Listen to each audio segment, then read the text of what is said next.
So I've gotten a lot more adventurous buying stuff off eBay and Craigslist lately. Since I've been testing things and trying to find rare stuff at the museum, or I was, now that project's over with, but anyhow, since I've been doing that kind of stuff and testing different industrial fans, and I've been buying a lot of stuff without exactly knowing what it is, you know, because people on Craigslist, especially, you're trying to convince them to ship, and it's not something that that they offer shipping on. If you ask a million questions first, or ask for a million pictures or things like that, it's more trouble than it's worth to them. So you really have to take a chance that what you're getting is what you want, based on whatever information they have in the listing. And this was something a friend of mine, I think, maybe it was me, somebody spotted this on Craigslist, and I didn't know what the hell it was, but I thought it was cool enough to take a chance on. It's a really old industrial fan. It's 48 inches. Cast iron motor. It's got to be the widest cast iron motor I've ever seen. Completely round in the bottom with the blue stripe. Plastic canopies.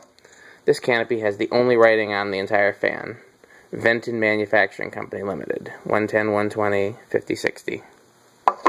Capacitor is 4 3/4. And that's it. I already looked at the bottom underside of the capacitor to see if there's a date. There wasn't. These are the blades.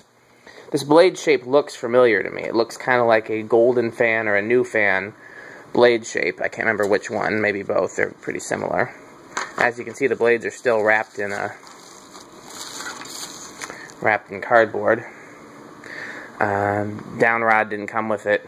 Mounting stuff. Well, actually, you know what? I think there was a bag of mounting stuff that came with it. What did I do with that?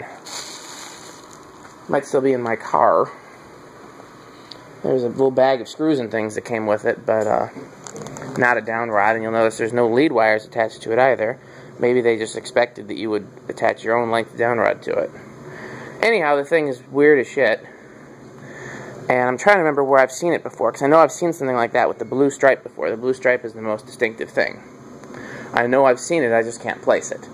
Either way, this is one of the times when the risk paid off. I got exactly what I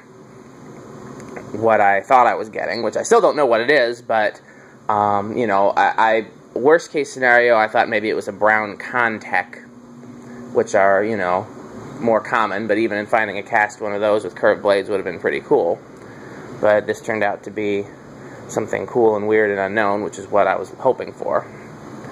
If I had a down rod to it that looked original, and if I was still doing the museum, this might be weird enough to put there. But that project is finished unless we add any more or make any changes.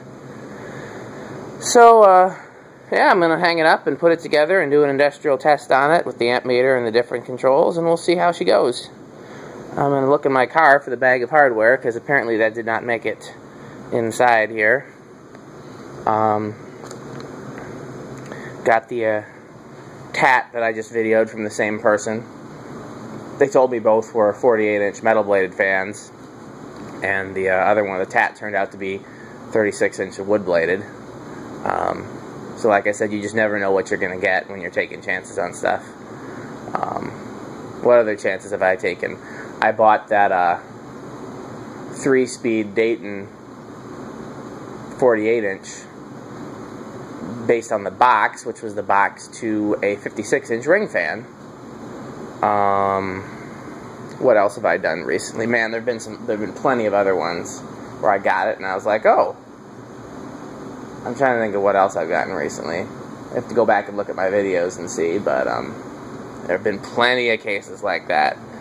I wish I could think of them. Now I'm drawing a blank. That Dayton was the main one, because we weren't for sure what was in the box.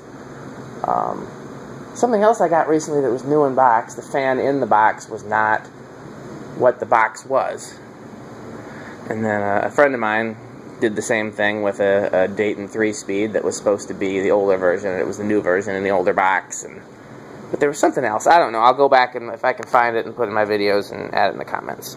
So that's this, and I'm excited to hang it up and put it together and see how it looks.